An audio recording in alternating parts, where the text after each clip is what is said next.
Bismillahirrahmanirrahim. Assalamualaikum warahmatullahi wabarakatuh. Alhamdulillahi rabbil alamin. Wassalatu wassalamu ala ashrafil anbiya'i wal mursalin wa ala alihi wa sahbihi ajma'in. Amma ba'd. Yang saya hormati pengacara majlis kita pada malam ini, merangkap Imam Masjid Kampung Sungai Lang Baru, Tuan Nazir dan Timbalan Nazir, kalau di KL panggil pengurusi dan timbalan pengurusi beserta barisan AJK Masjid, Tuan Imam, Tuan Bilal, pimpinan-pimpinan masyarakat dalam qaryah Kampung Sungai Lang Baru, seterusnya para jemaah yang dirahmati Allah sekalian. Alhamdulillah, marilah pertama-tama sekali kita panjatkan kesyukuran kita kepada Allah Subhanahu wa taala atas segala limpahan nikmat Allah yang telah Allah berikan kepada kita tidak putus-putus saban hari. Mudah-mudahan kita jadi hamba Allah Subhanahu wa taala yang banyak bersyukur kepadanya. Selawat dan salam kepada junjungan besar baginda Rasulullah sallallahu alaihi wasallam yang telah meninggalkan kita dengan teladan kehidupan untuk kita ikuti. Mudah-mudahan kita diperakukan oleh baginda sebagai umat baginda dan seterusnya dikumpulkan bersama-sama dengan baginda dalam syurga Firdausi kelak. Baik tuan-tuan, puan-puan, sidang jemaah yang dirahmati Allah sekalian, walaupun tadi pengacara kita sebut kita dah agak terlambat, bulan Syaban baru nak buat ceramah Isra' Mi'raj, tapi sebenarnya kalau kita tengok sejarah Isra' Mi'raj ni, para ulama sebenarnya berbeza pendapat. Ada ulama kata Isra' Mi'raj ni berlaku pada bulan Rejab, pada 27 Rejab. Ada ulama kata peristiwa Isra' Mi'raj ni sebenarnya berlaku pada bulan Ramadan. Jadi kita malam ni kita buat tengah-tengah, senang, Syaban. Antara Rejab dengan Ramadan kita buat pada bulan Syaban. Sebab ulama pun berbeza pendapat sebenarnya tentang bilakah tarikh yang sebenarnya berlaku peristiwa Isra' Mi'raj. Sebab apa? Sebab Quran sendiri pun tak sebut secara jelas bila berlaku. Al-Quran hanya cerita benda ni berlaku, tapi Al-Quran tak cerita bila berlaku. Begitu juga hadis-hadis Nabi yang ceritakan pasal Isra' Mi'raj tak cerita secara detail tarikh bilakah peristiwa ini berlaku. Sebab itu kalau kita buka kitab-kitab sejarah, kitab-kitab sirah, ada 6 pendapat para ulama tentang peristiwa Isra' Mi'raj ni, bilakah berlaku. Pendapat pertama kata berlakunya seawal kenabian Nabi Muhammad sallallahu alaihi wasallam. Pendapat yang keenam, dia kata peristiwa ni berlaku setahun sebelum Nabi berhijrah ke Madinah. Nak ceritanya para ulama pun berbeza pendapat. Maka dengan sebab itu, tuan-tuan, puan-puan dirahmati Allah sekalian, kalau orang tanya kita, ada tak ustaz amalan khas yang boleh kita beramal pada malam Isra' Mi'raj? Jawapannya memang tak ada. Sebab apa tak ada? Sebab tak ada ketetapan tarikh. Ketetapan tarikh pun tak ada. Tarikh yang sebenarnya berlaku Isra' Mi'raj ni. Cuma kita tahu benda tu berlaku. Peristiwa ni berlaku. Macam mana kita tahu? Pasal Allah ceritakan dalam Al-Quran.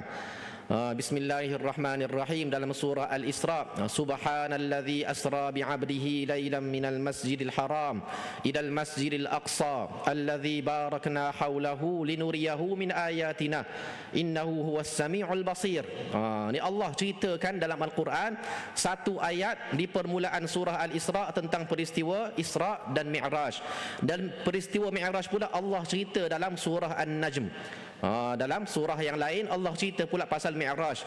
Thumma dana fatadalla fakana qaba qausaini aw adna. Allah cerita bagaimana rapatnya Allah dengan Nabi ni ketika mana Allah bertemu, Nabi Muhammad bertemu dengan Allah ni, seolah-olah seperti rapatnya qaba qausain, mana seolah-olah rapatnya anak panah, berdekat, terlalu dekat Allah Subhanahu wa taala dengan baginda Rasulullah sallallahu alaihi wasallam. Baik, itu cerita pasal Isra' dan Mi'raj. Malam ni sebagaimana kata pengacara kita tadi, kita takkan cerita secara detail daripada permulaan sampai pengakhiran peristiwa ini. Sebab apa? Sebab dah berpuluh-puluh tahun dah kita duk dengar kan. Tiap-tiap tahun dah masjid-masjid, surau-surau, madrasah-madrasah buat ceramah ataupun buat penerangan tentang peristiwa Isra' dan Mi'raj, dan saya rasa tuan-tuan haji depan saya ni lebih alim berbanding saya ni. Sebab tuan-tuan haji yang dah berumur 60 tahun 70 tahun ni dah, kalau kita dengar daripada sejak lahir tu, dah lebih banyak daripada saya dengar. Saya baru 40. Tuan haji mungkin depan saya ni dah lebih banyak mendengar tentang peristiwa Isra' dan Mi'raj. Jadi tak perlu kita cerita tentang lebih detail perinciannya. Sebagaimana yang disebut oleh pengacara tadi, kita nak cerita tentang ibrah, tentang apakah sisi pengajaran yang kita boleh ambil daripada peristiwa agung ini, kembara agung, ibrah daripada kembara agung baginda Rasulullah sallallahu alaihi wasallam. Baik tuan-tuan puan-puan dirahmati Allah sekalian, kita mulakan peristiwa kita ni dengan menceritakan sedikit latar belakang. Peristiwa ni ulama sepakat berlaku selepas kematian Abu Talib, selepas kematian Khadijah, selepas dakwah Nabi ke Taif. Ni 3 peristiwa yang berlaku sebelum peristiwa Isra' dan Mi'raj. Abu Talib ni tuan-tuan puan-puan pun tahu, Abu Talib ni bagaimana dia sayang pada Nabi, walaupun dia tak masuk Islam, dia mempertahankan Nabi. Sejak daripada Nabi mula berdakwah sampailah dia wafat. Dia meninggal ketika mana Nabi berusia 50 tahun. Kalau kita ambil kata peristiwa Isra' Mi'raj ni berlaku pada tahun ke-10 ataupun ke-11. Maknanya sepanjang 10 tahun Nabi berdakwah, dialah yang menjadi tulang belakang Nabi. Dan dia ni diceritakan, Abu Talib ni diceritakan bahawa dia ni dalam ramai-ramai anak dia lebih utamakan Nabi Muhammad sallallahu alaihi wasallam. Bila mana dia nak bermusafir ke Syam, dia bawa Nabi Muhammad, budak ni. Mana masa tu Nabi Muhammad kecil lagi, tak jadi Nabi lagi. Dia bawa Nabi Muhammad sallallahu alaihi wasallam. Dia tinggal anak-anak dia, bawa pergi ke Syam. Bila dalam perjalanan sampai di Busra di Syam, ada padri Kristian nampak budak ni. Dia nampak tanda-tanda kenabian pada budak ni. Sultan Nabi Muhammad baru berusia 12 tahun, kecil lagi. Lalu padri ni tanya, siapa penjaga budak ni? Abu Talib jawab apa? Aku. Jadi padri tanya balik, kamu ni siapa? Dia kata apa? Aku ni ayah dia, ayah budak ni. Nak ceritanya Abu Talib jawab kepada padri itu, aku ni bapa kepada budak ni. Lalu padri Bahira terjawab apa kepada Abu Talib? Maka li hadza an yakuna lahu ab. Dia kata tidak patut bagi budak ni untuk ada ayah lagi sekarang. Padri ni tahu, kata budak ni, kalau betul firasat aku ni, tengok-tengok tanda kenabian pada budak ni tak akan ada ayah dah sekarang ni. Ni kata padri itu. Barulah Abu Talib kata, ya betul, aku ni pak saudara dia, ayah dia dah meninggal. Nak ceritanya betapa dia mengaku Muhammad ni anak dia. Sebab itulah hadis-hadis tentang ibu bapa Nabi, adakah ibu bapa Nabi masuk syurga ni ataupun masuk ke neraka, para ulama berbeza pendapat. Bila Nabi SAW sebut kepada kita, bila mana ada seorang sahabat Nabi tanya Nabi, aina abi ya Rasulullah, ayah aku kat mana? Ayah aku dah mati, ayah aku kat mana sekarang ni? Ada seorang sahabat tanya Nabi. Nabi jawab apa? Inna abi wa abaka finnar, ayah aku dengan ayah kamu dalam api neraka Jahannam. Para ulama kata ayah yang dimaksudkan oleh Nabi ni bukan ayah Nabi yang Abdullah, tapi Abu Talib. Sebab Nabi pun anggap Abu Talib ni ayah, Abu Talib pun anggap Nabi ni anak. Begitu sekali tafsiran para ulama. Nak ceritanya berkenaan dengan tajuk tersebut. Tapi kita bukan nak bincang ayah Nabi, mak Nabi masuk syurga ke masuk neraka, itu cerita lain. Tak payah kita nak bergaduh soal tersebut. Nak ceritanya betapa kasih sayang Abu Talib kepada baginda Rasulullah sallallahu alaihi wasallam ni sangat tinggi. Tapi akhirnya ditakdirkan dia meninggal dunia selepas mana Nabi selamat daripada pemulauan orang-orang kafir Quraisy. Kemudian tak lama kemudian, 3 bulan kemudian, ataupun dalam riwayat lain sebut 6 bulan kemudian, Abu Talib meninggal pada bulan Muharram, Khadijah meninggal pada bulan Ramadan tahun yang sama. Khadijah ni pula isteri Nabi yang sangat dikasihi oleh Nabi. Sayangnya Nabi pada Khadijah ni tuan-tuan puan-puan, sehingga kan kalau Nabi buat majlis, Nabi sembelih kambing, Nabi akan asingkan sedikit bahagian kambing, hantar kepada kawan-kawan Khadijah. Sayangnya Nabi pada isteri dia Khadijah, walaupun Khadijah dah tak ada, meninggal.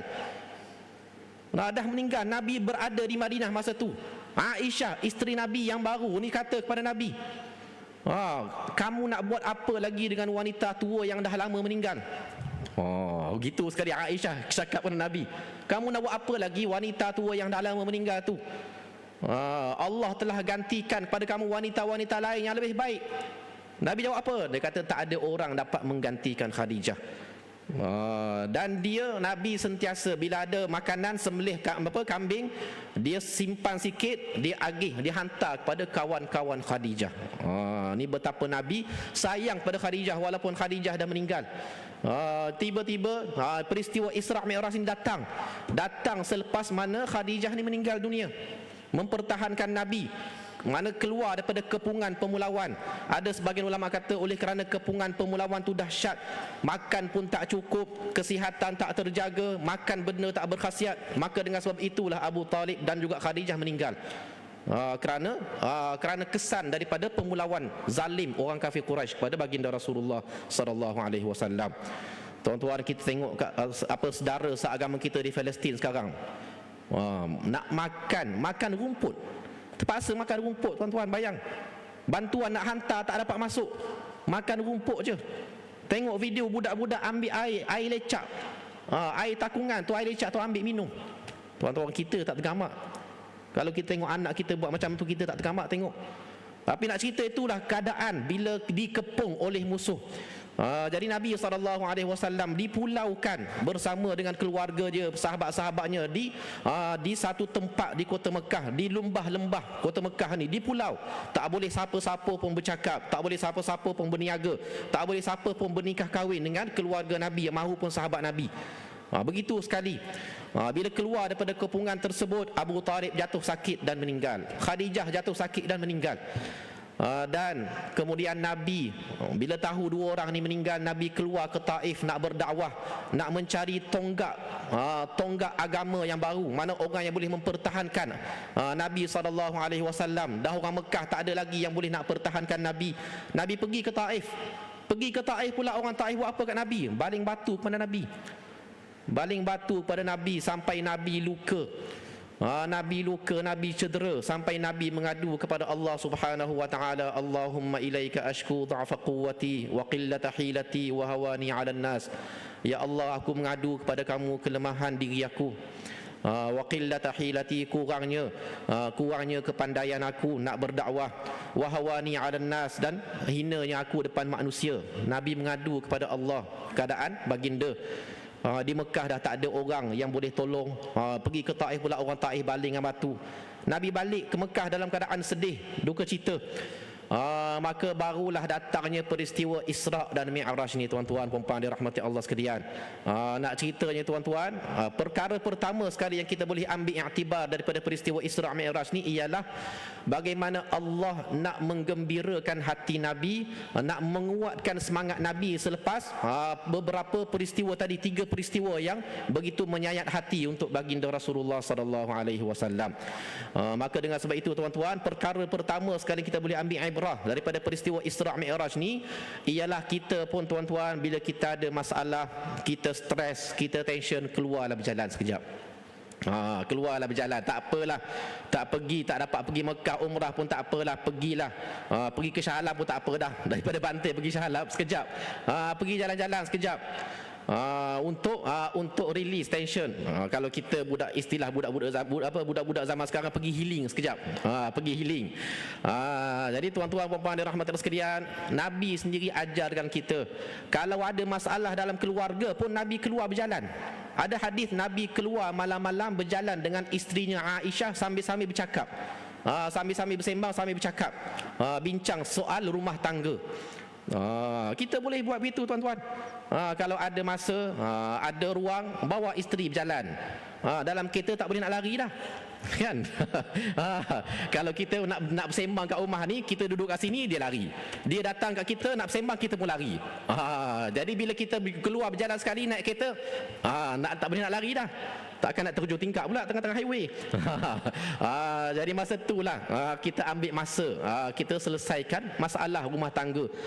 Kalau ada masalah rumah tangga. Jadi kalau kita ada masalah serabut, fikiran, tension, sedih, kecewa dan sebagainya, ambil masa pergi berjalan. Sebagaimana Nabi dibawa oleh Allah Subhanahu wa taala untuk diperjalankan. Baik, itu yang pertama, tuan-tuan puan-puan dirahmati Allah sekalian. Yang keduanya, tuan-tuan puan-puan dirahmati Allah sekalian, peristiwa ini Allah Subhanahu wa taala mulakan dengan subhana, maha suci. Maha suci Tuhan yang allazi asra bi 'abdihi, yang menjalankan hamba-Nya. Allah mulakan ayat ni dengan subhana. Jarang-jarang Allah mulakan ayat dengan subhana. Dan maha suci. Kenapa? Apa maksud di sebalik permulaan ayat dengan subhana ni? Kita biasa berzikir lepas sembahyang, subhanallah, subhanallah. Nak tidur, bila kita nak tidur, kita sambil-sambil nak tidur tu, kita digalakkan berzikir subhanallah 33 kali, alhamdulillah 33 kali, Allahu akbar 33 kali. Apa maksud subhanallah ni, tuan-tuan? Maksud dia maha suci Allah. Apa maksud maha suci Allah ni pula? Maha suci Allah ni maknanya kita mensucikan Allah daripada sebarang sifat kekurangan. Allah ni Tuhan yang maha agung, yang tak ada kekurangan. Tak ada kelemahan, tak ada kekurangan macam kita. Jadi bila Allah mulakan ayat tersebut dengan subhana, maha suci Tuhan yang memperjalankan hamba-Nya, maksudnya Allah nak bagi tahu pada kita peristiwa ni adalah peristiwa yang merupakan satu mukjizat, bukan calang-calang punya peristiwa, bukan calang-calang punya perjalanan. Ni perjalanan VIP. First class. Kalau kita naik flight tu, business class, first class ni, tak ada mana, bukan perjalanan yang biasa-biasa.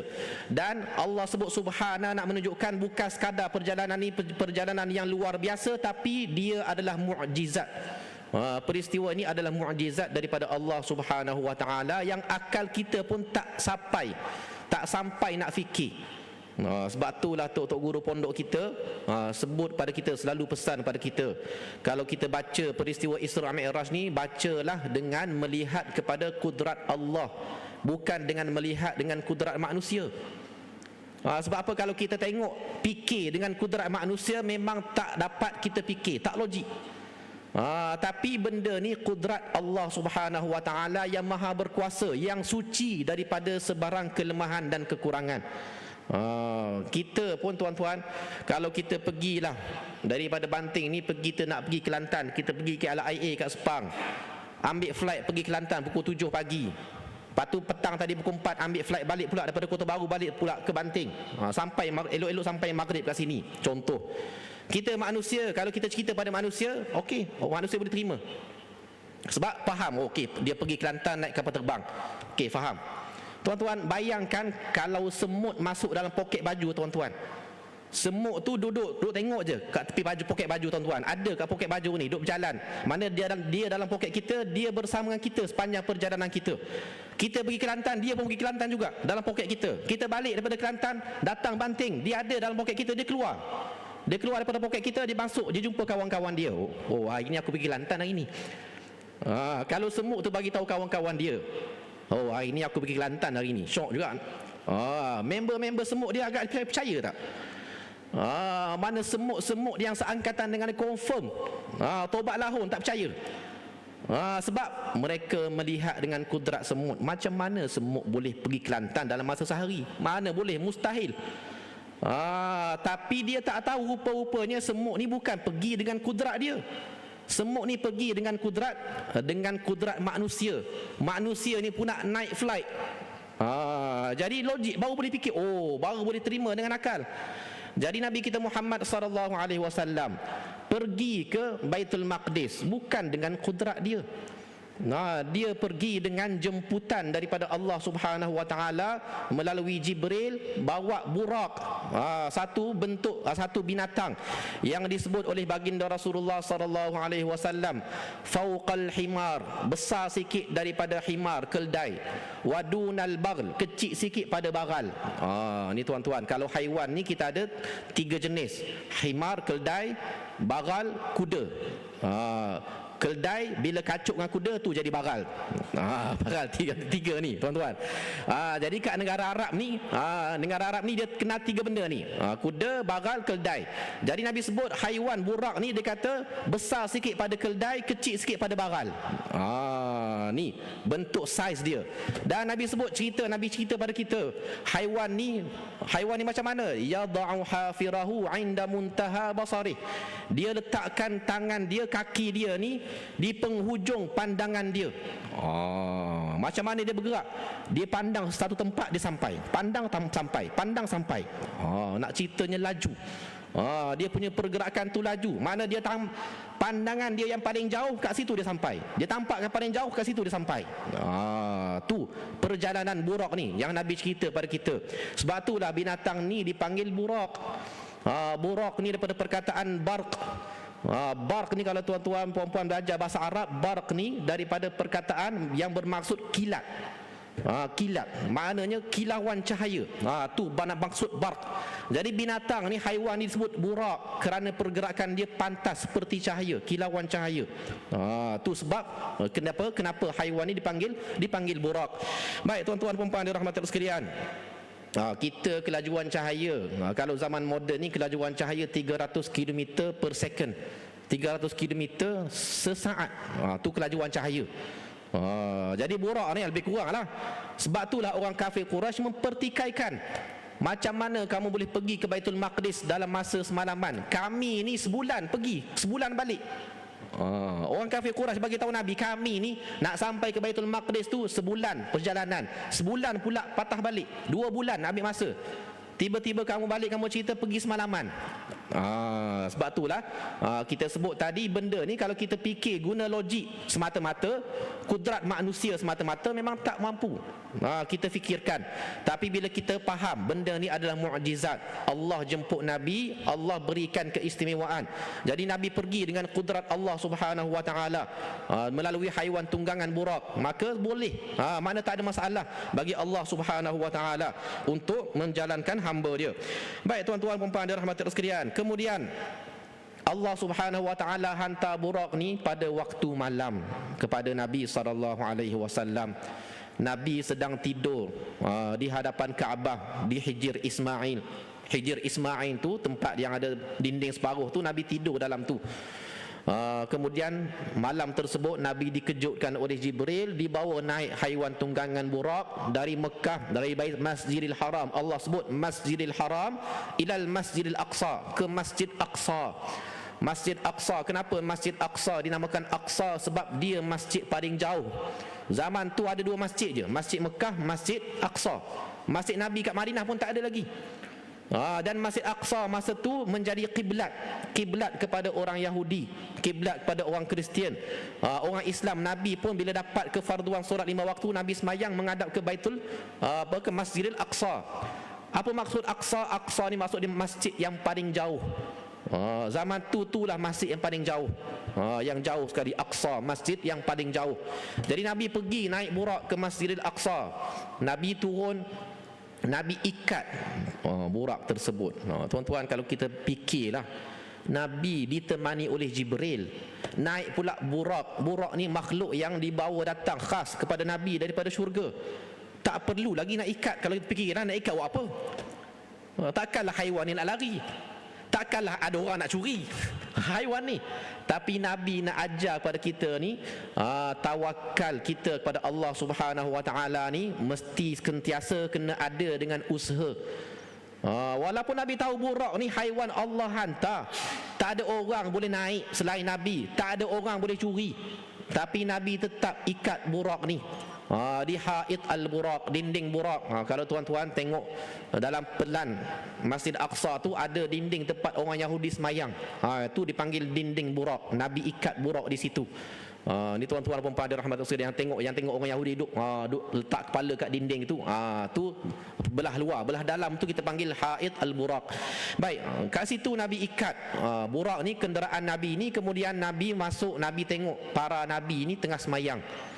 Nabi-nabi daripada zaman dahulu sampailah zaman sebelum Nabi tengah semayang. Jadi kemudian Allah Subhanahu Wa Taala jadikan mereka ni akhirnya berimamkan Nabi. Mereka akhirnya tolak Nabi jadi imam untuk mereka semayang.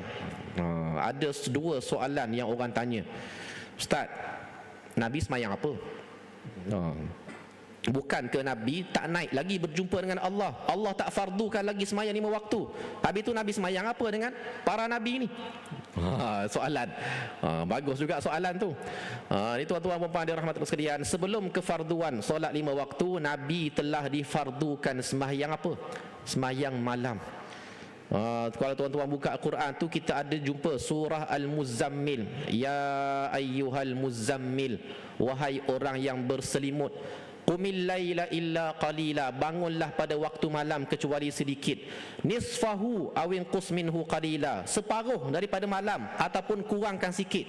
Ni perintah ni pada siapa? Kepada Nabi seawal perjuangan Nabi berdakwah kepada Allah Subhanahu Wa Taala.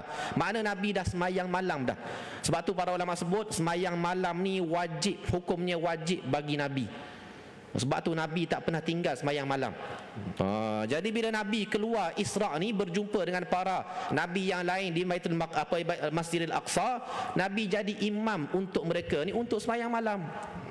Semayang tahajud lah kalau kita semayang tahajud. Tu jawapan kepada soalan yang pertama. Soalan yang kedua, Ustaz, bukan ke Nabi-Nabi yang lain ni semua dah mati dalam kubur? Macam mana pula Nabi-Nabi ni boleh ada kat Masjid Aqsa pula? Ada soalan, soalan yang tanya begitu. Bagus, kita tak ada masalah. Soalan-soalan tu soalan yang bagus. Tuan-tuan dan puan dirahmati Allah sekalian, Nabi-Nabi ni Rasulullah sallallahu alaihi wasallam sebut al-anbiya ahya'un fi quburihim yusallun. Para nabi ni hidup di kubur mereka ni solat. Apa maksud hidup? Hidup dengan roh mereka. Tubuh mereka memang dalam kubur, tapi roh mereka ni hidup. Apa maksud roh hidup? Roh mereka ni bergerak, dan mereka hidup di alam barzakh. Dan Nabi diberikan peluang oleh Allah melihat roh para Nabi ni, dan Nabi imamkan roh para Nabi ni untuk solat. Nabi sebut para Nabi ni bila mereka mati, roh mereka ni hidup. Roh mereka buat apa? Roh mereka ni semayang. Kenapa roh mereka ni semayang? Sebab tuan-tuan dan puan dirahmati Allah sekalian, alam kubur, alam barzakh ni dia ada dua. Sama ada kita kena azab ataupun kita diberikan nikmat dalam kubur. Orang yang buat dosa, buat maksiat banyak, dia diazab dalam kubur. Orang yang baik, orang yang beramal soleh kat dunia ni, dia diberikan nikmat. Dan para nabi ni tak ada nikmat yang paling dia suka melainkan nikmat dapat semayang. Ni tuan-tuan dan puan dirahmati Allah sekalian, para nabi ni nak ceritanya nikmat yang paling mereka suka ialah nikmat dapat semayang, bermunajat dengan Allah Subhanahu Wa Taala. Kita semayang paling berat sekali kan nak buat. Berapa kali kempen dah, kempen subuh macam Jumaat, subuh macam Jumaat, tak penuh-penuh juga masjid. Tok imam, tok siap habis fikir dah macam mana nak ajak orang datang masjid semayang. Nak ceritanya nak berat, betapa beratnya semayang ni. Tapi nak ceritanya kenikmatan bagi para nabi ini ialah semayang. Maka mereka ni bertemu dengan Nabi dengan roh mereka ni semayang. Semayang dan Nabi imamkan mereka. Apa maksud di sebalik peristiwa ini tuan-tuan? Maksudnya Allah Subhanahu Wa Taala nak bagi tahu kepada seluruh para nabi dan seluruh umat-umat nabi-nabi ni bahawa sekarang ni syariat yang yang diguna pakai ialah syariat Islam. Nabi Muhammad yang akan memimpin semua umat, dan syariat ni meliputi semua kaum, semua bangsa. Kalau nabi-nabi dulu diutuskan untuk bangsa mereka sahaja. Kalau Nabi Musa untuk Bani Israel. Kalau Nabi Ibrahim untuk Kanaan, untuk bangsa Kanaan. Kalau nabi ni semua ada bangsa-bangsa masing-masing. Nabi Muhammad bukan diutuskan untuk orang Arab. Nabi Muhammad diutuskan untuk semua manusia. Jadi sebab itulah ini merupakan satu signal bahawa bila Nabi imamkan sembahyang untuk nabi-nabi yang lain, maka tandanya syariat nabi-nabi yang lain semua dah termasuk. Sekarang ni kena ikut Nabi Muhammad sallallahu alaihi wasallam. Sebab tu Nabi Muhammad ada sebut pada kita apa? Kalaulah Nabi Musa hidup lagi, kalau Nabi Musa hidup lagi sekarang, dia tak dapat tidak, dia kena ikut syariat aku. Ini Nabi Muhammad sebut. Kalaulah Nabi Musa tu hidup lagi sekarang, tak dapat tidak dia pun kena ikut syariat aku ni, syariat Islam ni. Maknanya tak ada dah agama Yahudi ke agama Kristian tu tak boleh pakai dah. Tak boleh pakai dah. Yang diterima oleh Allah ialah Islam. Islam. Baik tuan-tuan dan puan-puan dirahmati Allah sekalian. Tu yang kedua yang kita boleh ambil pengajaran i'tibar. Yang ketiganya tuan-tuan dan puan-puan dirahmati Allah sekalian. Bila kita dengar cerita berkenaan Isra' Mi'raj ni, kita biasa dengar Jibril berikan offer, tawaran pada Nabi Muhammad sallallahu alaihi wasallam. Apa dia offer dia? Offer dia nak minum susu ke nak minum arak? Nak minum susu ke nak minum arak? Para ulama berbincang, kenapa ada juga selit peristiwa ni? Apa signifikan faedah di sebalik peristiwa ini? Jibril offer, kamu nak minum susu ke nak minum arak sebelum naik ke langit. Lalu akhirnya Nabi Muhammad pilih minum susu. Nak susu.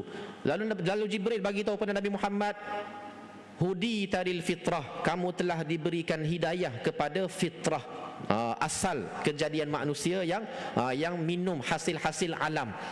Susu ni hasil daripada alam, hasil daripada semula jadi daripada lembu. Arak ni buatan, nak kena peram dulu, anggur tu nak kena peram dulu, bertahun-tahun, akhirnya biar dia berbuih tu, tu baru yang sedap tu. Lepas tu bila minum pula mabuk. Jadi nak ceritanya benda tu bukan semula jadi. Susu ni benda yang semula jadi. Apa maksud signifikan di sebalik peristiwa ni kepada kita tuan-tuan dan puan-puan dirahmati Allah sekalian? Maksudnya para ulama sebut nak menunjukkan kepada kita bahawa kita ni kalau nak bertemu dengan Allah, Nabi nak naik bertemu dengan Allah, kena pilih makanan yang elok, yang baik. Kita pun tuan-tuan kalau rasa doa kita nak dimustajabkan oleh Allah, makanlah benda-benda yang halal lagi baik. Kalau kita duk makan benda haram, duk cari rezeki daripada sumber yang haram, macam mana Allah nak terima doa kita? Macam mana kita nak bertemu dengan Allah? Ni Nabi Muhammad pun nak bertemu dengan Allah, pilih dulu, nak susu ke nak arak? Susu. Kemudian lepas tu baru dibawa naik bertemu dengan Allah Subhanahu wa taala. Kita tuan-tuan kalau nak doa kita, sembahyang kita, ibadat kita diterima oleh Allah, naik ke langit, dibawa naik oleh para malaikat, maka jagalah makanan kita, makan minum kita. Ni maksudnya tuan-tuan puan-puan dirahmati Allah sekalian. Jangan sewenang-wenangnya kita ni makan benda-benda yang haram, benda-benda yang syubhah. Allah sebut kepada kita ni dua perkara. Ya ayyuhan nas, kulu mimma fil ardi halalan tayyiba. Wahai manusia, makanlah apa yang di bumi ni yang halal lagi baik. Dua perkara. Pastikan makanan kita ni halal. Yang kedua, pastikan makanan kita ni baik. Sebab ada benda tu halal tapi tak elok untuk kita. Contohnya apa? Contoh gula tu. Gula tu halal. Tapi makan, minum gula banyak-banyak, kecil manis lah. Minum gula, tak berjaga, minum air gas kuat, minum pagi-pagi teh tarik tiap-tiap hari, siap lah. Dapatlah penyakitnya. Jadi nak ceritanya, walaupun benda tu halal, tapi benda tu tak baik untuk kesihatan. Jadi kita orang beriman ni, orang Islam ni, Allah perintahkan kepada kita pilih benda yang halal dan baik. Bukan sekadar halal semata-mata. Jadi jaga makan minum kita ni. Mudah-mudahan segala ibadat kita ni Allah terima. Baik, itu yang ketiga tuan-tuan puan-puan dirahmati Allah sekalian. Kemudian tuan-tuan puan-puan dirahmati Allah sekalian, Nabi dibawa naik bertemu dengan Allah Subhanahu wa taala, dan pada setiap langit tu Nabi kita Muhammad sallallahu alaihi wasallam, pada setiap tingkatan langit tu melalui para nabi. Mana dia lepas langit pertama Nabi Muhammad bertemu dengan Nabi Adam alaihi salam. Langit yang kedua Nabi Muhammad bertemu dengan Nabi Isa alaihi salam dan juga Nabi Yahya. Langit yang ketiga Nabi Muhammad bertemu dengan Nabi Yusuf alaihi salam. Langit yang keempat Nabi Muhammad bertemu dengan Nabi Idris alaihi salam. Yang kelima bertemu dengan Nabi Harun. Yang keenam bertemu dengan Nabi Musa. Yang ketujuh, di langit yang ketujuh bertemu dengan Nabi Ibrahim alaihi salam. Kita biasa dengar cerita macam tu je. Nabi bertemu dengan para nabi ni di setiap tingkatan langit. Ada maksud ke tak di sebalik kedudukan para nabi ni di setiap langit ni? Kalau kita tengok susunan para nabi ni, daripada awal Adam, Idris, Nuh, Hud, Salih, Ibrahim, Lut, Ismail, Ishaq, Yaqub, Yusuf, Ayub, Syuaib, Musa, Harun, Zulkifli, Daud, Sulaiman, Ilyas, Ilyasa, Yunus, Zakaria, Yahya, Isa. Kemudian baru Nabi Muhammad. 25 orang Nabi secara tertib susunannya macam tu. Tapi tiba-tiba Nabi naik ke langit tu bertemu Nabi Adam. Okey, tak apalah, Nabi yang pertama. Kemudian Nabi Isa, Nabi yang sebelum Nabi Muhammad, second last. Kemudian bertemu dengan Nabi Yusuf, balik pula patah balik ke belakang. Kemudian pergi bertemu pula dengan apa? Dengan Nabi Idris. Nabi Idris lagi patah ke belakang. Nabi Idris Nabi kedua lepas Nabi Adam. Kemudian bertemu dengan Nabi Harun, patah balik, pergi pula ke depan. Nabi Harun. Lepas tu Nabi Musa. Tak apalah, Nabi Musa, Nabi Harun sezaman. Tapi dua-duanya tingkatan berbeza. Kemudian akhirnya Nabi Ibrahim. Nabi ini patah balik semula. Apa maksud di sebalik pertemuan dengan nabi-nabi ini, tuan-tuan puan-puan dirahmati Allah sekalian? Ada sebagian ulama kata ini menunjukkan taraf kedudukan darjat nabi di sisi Allah Subhanahu wa taala. Tapi pandangan ini dibahas oleh ulama lain, dia kata tak berapa tepat. Sebab kalau nak ikut kedudukan para nabi ini yang paling hebatnya ialah rasul-rasul ulul azmi. Rasul ulul azmi ini ada 5. Daripada 5 ni ada Isa, ada Musa, ada Nabi Nuh, ada Nabi Musa, dan ada Nabi Muhammad. Sekarang ni daripada 5 ni Nabi Nuh tak ada pula di langit, tingkatan langit ni. Mana Nabi Nuh pergi? Tak ada. Jadi apa maksud di sebalik kedudukan para nabi di tingkatan-tingkatan langit ni? Para ulama sebut menunjukkan signal isyarat kepada nabi, itulah yang akan baginda Rasulullah sallallahu alaihi wasallam akan hadapi selepas peristiwa Isra dan Mi'raj.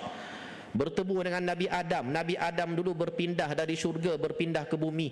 Maka Nabi Muhammad pun lepas peristiwa Isra Mi'raj ni, kamu pun akan berpindah dari Madinah pergi dari Mekah pergi ke Madinah. Bertemu dengan Nabi Isa. Kamu lepas ni, Isa dulu cubaan bunuh oleh orang Yahudi. Orang Yahudi sangat-sangat anti dengan Nabi Isa sampai mereka cari Nabi Isa nak bunuh, dan mereka dakwa mereka salib Nabi Isa. Kamu lepas ni kamu akan berdepan dengan orang Yahudi dekat Madinah. Bertemu dengan Nabi Yusuf. Nabi Yusuf ni masalah adik-beradik yang cemburu dengan dia. Kamu nanti pergi ke Madinah, kamu akan berdepan dengan pertelingkahan adik-beradik Aus dan Khazraj, 2 kabilah besar dekat Madinah, Aus dan Khazraj.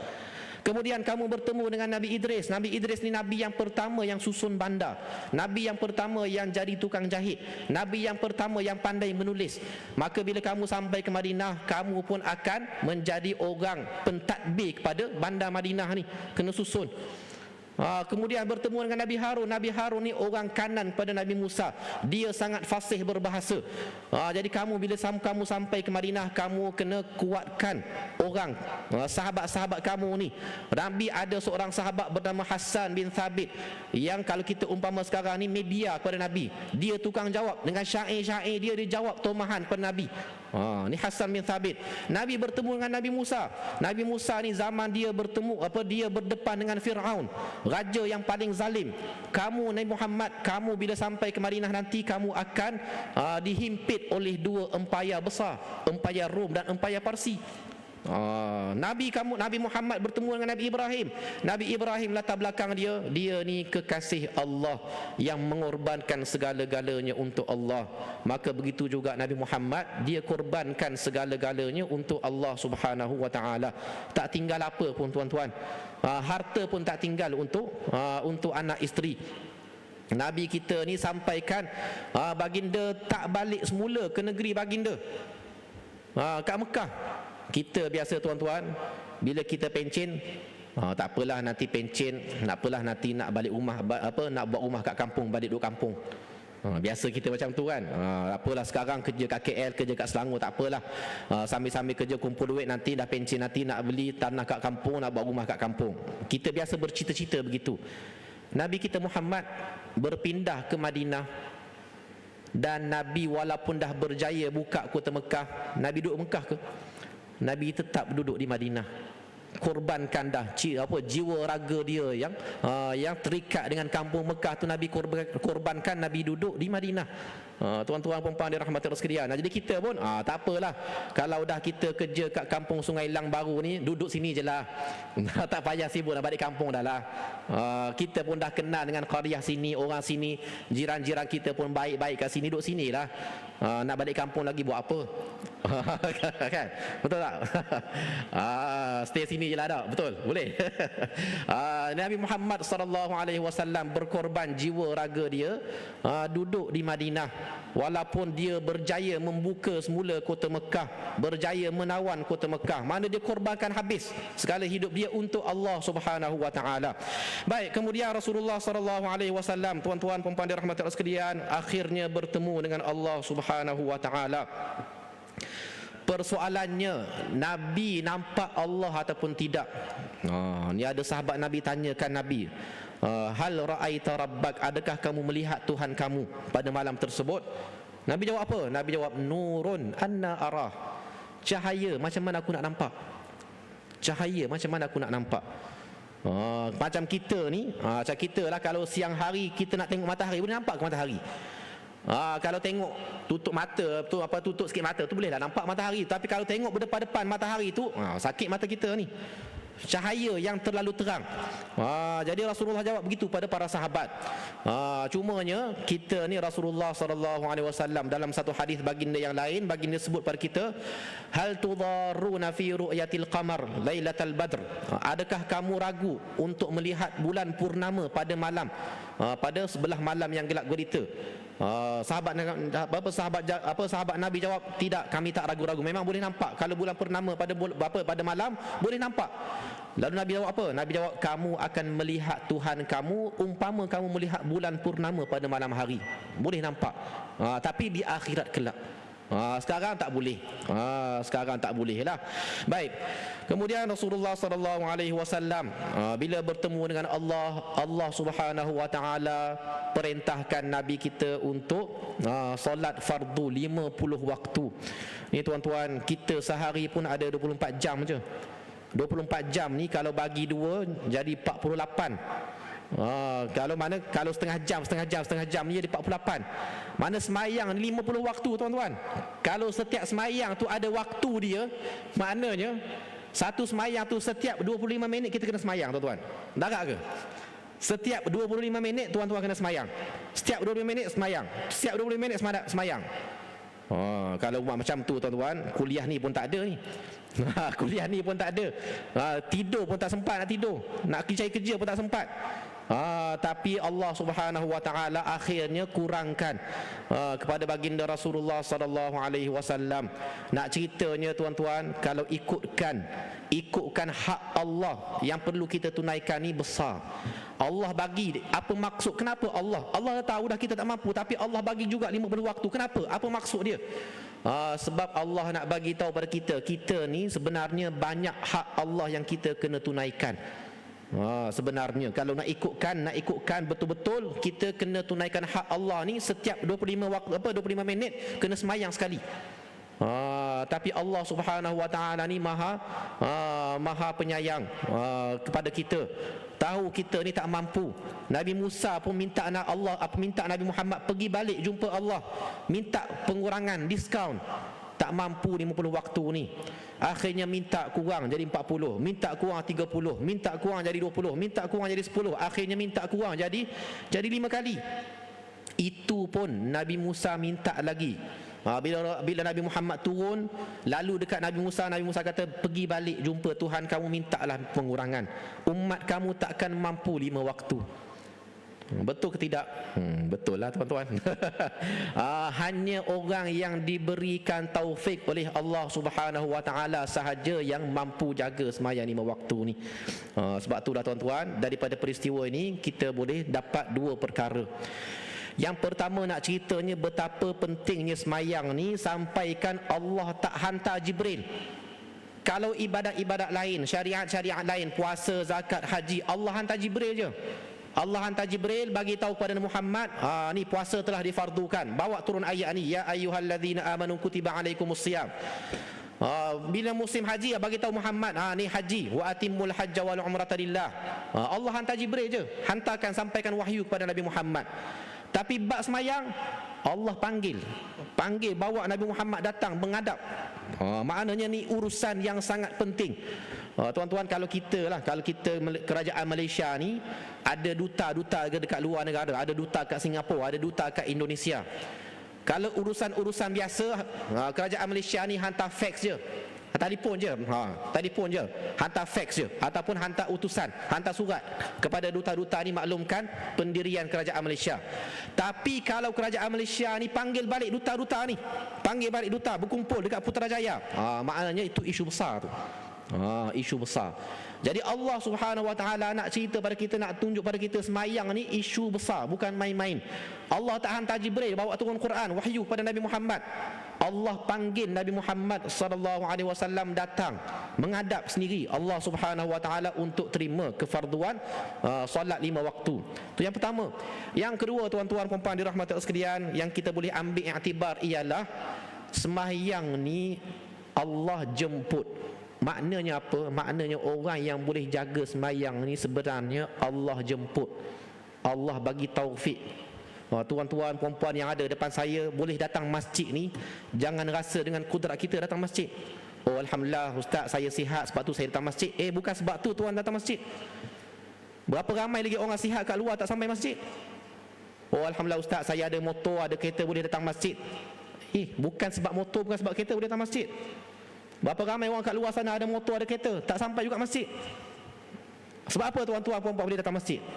Sebab ada jemputan daripada Allah. Allah jemput tuan-tuan puan-puan. Allah bagi taufik hidayah, boleh datang masjid. Kalau Allah tak jemput, Allah tak bagi taufik, tak datang kita, tak sampai. Sebab tu kan kadang-kadang kita bila nak pergi umrah, nak pergi haji, alhamdulillah dapat jemputan daripada Allah, kita sebut kan. Bila orang tu pergi haji, dapat pergi haji ataupun dapat pergi umrah, alhamdulillah Allah dah jemput. Walaupun kita pun tak sangka dapat pergi, tapi rupanya Allah jemput kita pergi, sebab tu kita boleh sampai. Begitu juga kita semayang dengan masjid ni, Allah jemput kita. Kalau Allah tak jemput kita, tak sampai. Jadi kita kena banyak bersyukur kepada Allah Subhanahu Wa Taala atas nikmat jemputan daripada Allah yang menjadikan kita ni kaki masjid, boleh datang masjid, boleh datang dengar kuliah malam-malam. Baik tuan-tuan puan-puan dirahmati Allah sekalian, seterusnya jam pun nak pukul 9 dah. Bekerja sikit. Saya diberi masa sejam. Pukul 9 kita berhenti insya-Allah.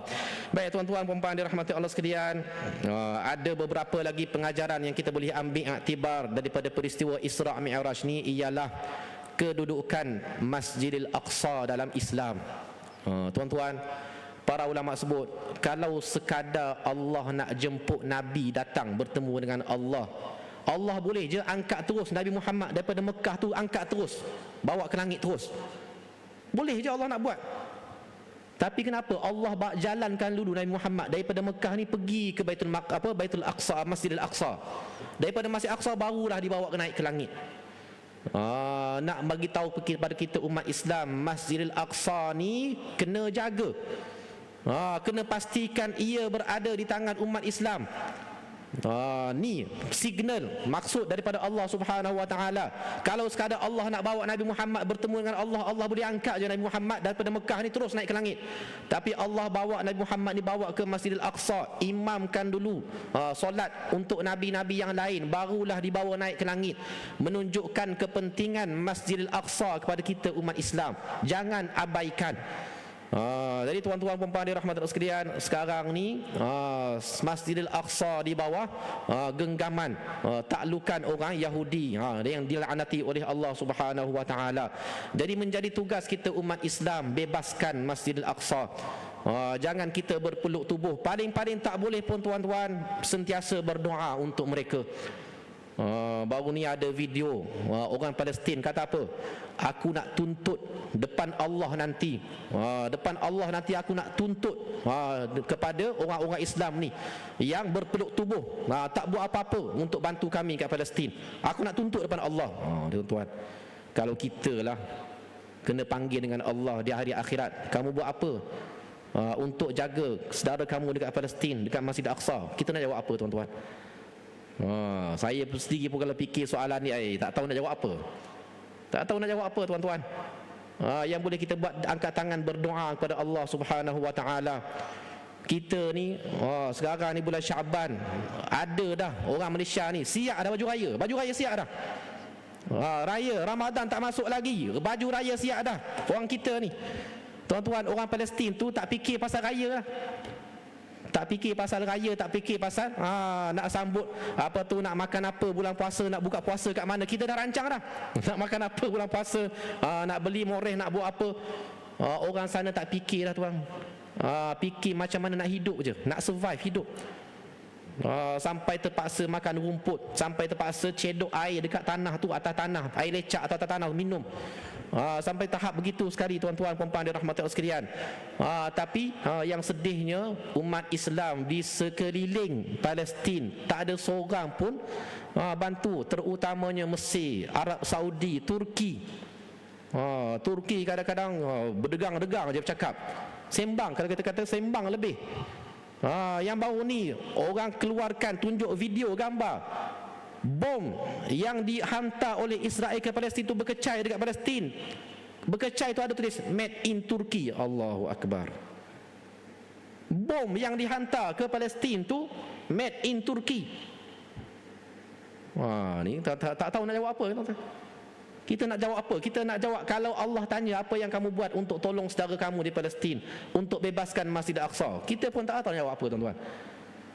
Negara-negara umat Islam terutama yang berjiran dengan Palestin, wala'iyadzubillah, seorang pun tak kata apa, tak buat apa. Tiba-tiba Bolivia, negara dekat Amerika Selatan tu, tiba-tiba dia putuskan hubungan dengan Israel, halau duta Israel balik. Bolivia yang bukan negara Islam. Tiba-tiba Afrika Selatan, hujung Afrika tu tiba-tiba bawa kes ke mahkamah antarabangsa, dakwa Israel. Negara bukan Islam pula yang buat kerja.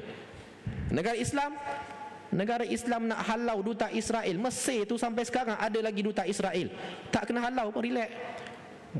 Nak cerita itulah kehinaan kita ni umat Islam. Tanggungjawab kita kepada saudara seagama kita pun kita tak tunaikan.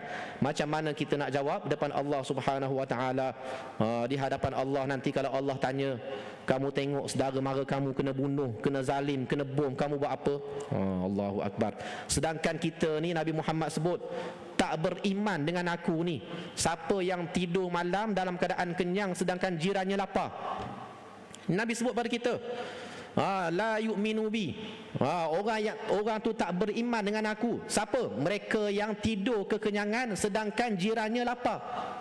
Itu tidur, kita tidur kenyang, jiran kita lapar. Ni saudara seagama kita kena bunuh, bukan lapar, bunuh. Kanak-kanak, ribuan kanak-kanak mati.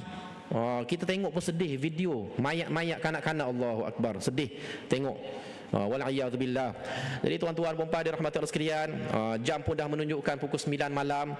Jadi sempena peristiwa apa tu pun, istiwa Isra' Mi'raj yang kita kupas pada malam ini. Marilah sama-sama kita menghayati peristiwa ini. Yang pertama sekali kita boleh ambil iktibar tadi, berjalanlah di muka bumi Allah Subhanahu Wa Taala bila kita ada masalah, kita ada kesedihan, kekecewaan di hati kita ni, berjalanlah di muka bumi Allah Subhanahu Wa Taala. Berjalan ni umpama Imam Syafi'i kata, umpama air. Kita ni umpama air. Kalau kita duduk setempat, kita akan mudah rosak. Umpama air yang bertakung. Air ni kalau bertakung setempat, dia akan mudah rosak. Tapi kalau air tu sentiasa berjalan, dia akan sentiasa fresh, segar. Tu yang pertama. Yang kedua, tuan-tuan puan-puan dirahmati Allah sekalian, ambillah waktu malam, jadikan waktu malam ni untuk bermunajat kepada Allah Subhanahu Wa Taala. Paling-paling tak pun sembahyang witir malam-malam sebelum tidur. Sembahyang witir, baca surah Al-Mulk malam-malam sebelum tidur. Hidupkan malam kita dengan ibadat pada Allah Subhanahu Wa Taala sekurang-kurangnya. Yang ketiga, tuan-tuan puan-puan dirahmati Allah sekalian, nak bertemu dengan Allah ni, jaga makan minum kita. Pastikan kita makan minum dengan sumber-sumber yang halal lagi baik. Sebagaimana Nabi pilih susu daripada pilih arak sebelum Nabi bertemu dengan Allah Subhanahu Wa Taala. Yang keempat, tuan-tuan puan-puan dirahmati Allah sekalian, ketahuilah bahawa syariat Islam ni ialah syariat yang terakhir yang menyeluruh kepada seluruh umat Islam. Tak ada dah umat-umat lain yang boleh dakwa agama dia lah agama yang paling baik, agama dia yang patut diikuti. Tak. Itu semua dah tak laku dah. Syariat Islam sahaja yang diterima oleh Allah Subhanahu Wa Taala. Seterusnya tuan-tuan dan puan-puan dirahmati Allah sekalian, pada Masjidil Aqsa ni ada ibarat tanda, tanda yang sangat signifikan kepada kita umat Islam untuk terus menjaganya. Kerana kalau Allah nak naikkan Nabi ke langit, Allah boleh naikkan di Mekah sahaja. Tapi Allah naikkan Nabi di Masjidil Aqsa, menunjukkan kepentingan masjid tersebut kepada kita umat Islam. Dan sebagai penutupnya tuan-tuan dan puan-puan dirahmati Allah sekalian, akhirnya kenapa, soalan dia tuan-tuan, kenapa Nabi kita Muhammad cerita juga peristiwa ni kepada orang kafir Quraisy? Walaupun orang kafir Quraisy, Nabi tahu orang kafir takkan percaya, tapi kenapa Nabi cerita juga? Soalan dia. Kita lah kadang-kadang kalau kita tahu orang tu payah nak terima soalan, tak payah nak terima cerita kita tak cerita awal-awal, siap-siap tak payah cerita lah. Tapi kenapa Nabi kita Muhammad sallallahu alaihi wasallam cerita juga peristiwa Isra Mi'raj ni pada orang kafir, walaupun dia tahu orang kafir ni confirm tak akan percaya? Nak ceritanya kita kena tegas dengan kebenaran wahyu daripada Allah Subhanahu wa taala. Jangan sekali-kali kita rasa lemah, kita rasa lembik, sebab takut celaan orang. Ni kita ni masalah sekarang umat Islam ni, takut orang cela. Takutlah kalau kita buat macam ni nanti orang kata apa, Walhal yang kita nak buat tu benda yang baik, benda yang Allah suruh kita buat. Jadi Nabi Muhammad ni baginda tahu, kalau baginda tak cerita pun peristiwa ni kepada orang kafir, Allah akan cerita dalam Quran. Jadi macam mana pun kena teguh, kena berani lawan dengan orang, walaupun kita tahu orang akan mencela kita. Jadi itulah Islam. Kena teguh tuan-tuan. Kat Malaysia ni kesian, sedihnya kita ni tuan-tuan, baru ni yang zina, baru ni kes zina, baru ni dahlah berzina dengan perempuan-perempuan, jual pula, rakam pula video tu, video zina, dia rakam pula perbuatan zina dia tu, dia jual pula video zina dia tu kepada orang. Ada pula pembeli, kena tangkap dengan polis, ikat jamin, dibebaskan. Kemudian ada pula orang jemput, jadi tetamu jemputan kat podcast. Dah dijemput sebagai tetamu jemputan, sekarang ni dia keluar berjalan sambil lewa, keluar baru ni, keluar pergi pasar malam, netizen pergi selfie pula dengan dia, pergi bersalam dengan dia. Tuan-tuan, apa cerita ni? Apa cerita ni? Dia boleh pula mengaku terang-terang, saya dah berzina dengan 20 orang wanita. Allahu Akbar. Ni tuan-tuan puan-puan dan rahmat Allah, nak ceritanya, kita ni terlalu berlembut dengan orang-orang yang begini. Sedangkan Islam menganggap zina ni dosa paling jijik, paling keji dalam Islam. Tapi kita boleh berlembut. Ni kita siap pergi bersalam lagi, salam selfie lagi dengan dia. Wala'iyadzubillah, macam selebriti pula dia ni. Wala'iyadzubillah. Ini tuan-tuan puan-puan dan rahmat Allah sekalian, sama-sama kita berpegang teguh dengan agama kita. Akhir zaman ni jangan takut, orang nak kata apa katalah, yang penting kita kena teguh dengan agama kita Islam. Walaupun nengok Nabi kita tetap ceritakan kebenaran Islam, walaupun dia tahu orang kafir tak akan terima. Mudah-mudahan kuliah kita pada malam ini memberikan manfaat. Aqulu qawli hadza wa astaghfirullahal azim li wa lakum. Wassalamualaikum warahmatullahi wabarakatuh. Subhanakallahumma wa bihamdik, asyhadu an la ilaha illa ant, astaghfiruka wa atubu ilaik. Bismillahirrahmanirrahim. Alhamdulillahi rabbil alamin, wassalatu wassalamu ala asyrafil anbiya'i wal mursalin wa ala alihi wa sahbihi ajma'in. Allahumma ij'al jam'ana hadza jam'an marhuma wa tafarruqana min ba'dihi tafarruqan ma'suma. Allahumma anfa'na bima 'allamtana wa 'allimna ma yanfa'una wa zidna 'ilma. Rabbana atina fid dunya hasanah wa fil akhirati hasanah wa qina 'adzaban nar. Wa sallallahu ala khairi khalqihi Muhammadin wa ala alihi wa sahbihi ajma'in. Walhamdulillahi rabbil alamin. Assalamualaikum warahmatullahi wabarakatuh.